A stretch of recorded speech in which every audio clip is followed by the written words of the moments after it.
kembali lagi teman-teman bersama saya Diat di channel Diat Hudan.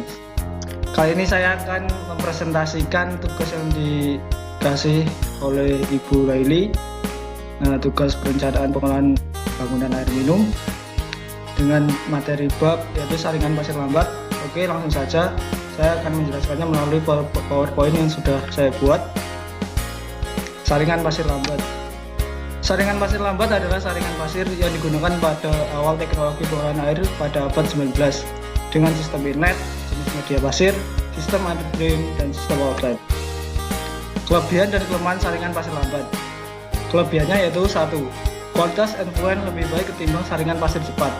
2. Dapat mengatasi fluktuasi kualitas effluent tanpa menurunkan kualitas effluent. 3. Biaya yang murah. 4. Biaya operasi dan perawatan murah karena tidak perlu impor peralatan. 5. Sistem pengoperasian dan peralatan yang mudah. 6. Tidak memerlukan peralatan dan material impor. 7. Tidak menggunakan air pencuci filter dalam jumlah besar. Untuk kelemahannya yaitu 1. Perlu lahan relatif lebih luas. 2. Bila air baku tercemar oleh toxic waste, lapisan film mikroba tidak terbentuk. 3. Bila algae terdapat dalam jumlah yang melimpah sehingga pengerukan lapisan atas menjadi terlalu sering. 4. Di daerah rawan gempa memerlukan konstruksi beton yang sangat mahal. 5. Di daerah salju perlu penutup air agar tidak membeku. Kriteria perencanaan. A.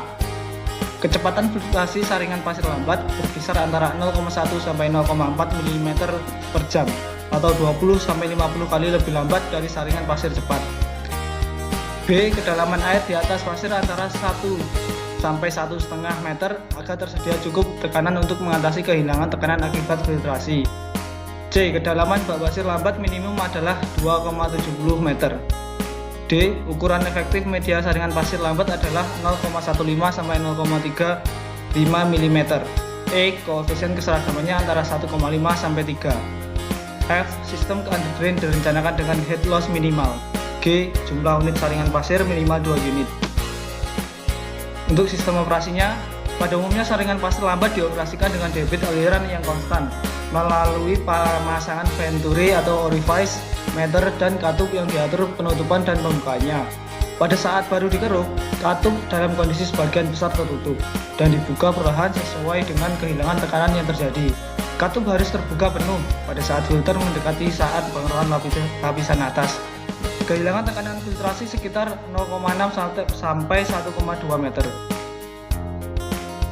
Untuk sistem pengaturan lain, pengaturan umum dan debit yang lain adalah dengan menggunakan pelampung. Effluent lebih dari sama dengan 0,2 meter di atas permukaan pasir untuk mencegah lapisan film kering, dan kecepatan filtrasi dapat diatur dengan merubah posisi weight. Pencucian media pasir. Media pasir dicuci untuk mencegah terjadinya kondisi anaerobik pada tumpukan pasir yang dapat menimbulkan rasa bau.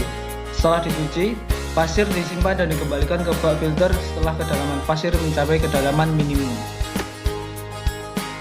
Saringan dinamis.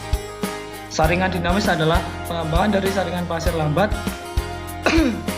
tanpa harus melakukan pengerukan lapisan atas. Keuntungan dari model saringan seperti ini adalah: A. Biaya konstruksi murah. B. Kekeruan air baku bias 50 NTU. C. Tidak perlu pengerukan lapisan atas. Untuk kriteria perencanaannya: A. Untuk filter biasanya persegi dengan perbandingan panjang dan lebar 5:1.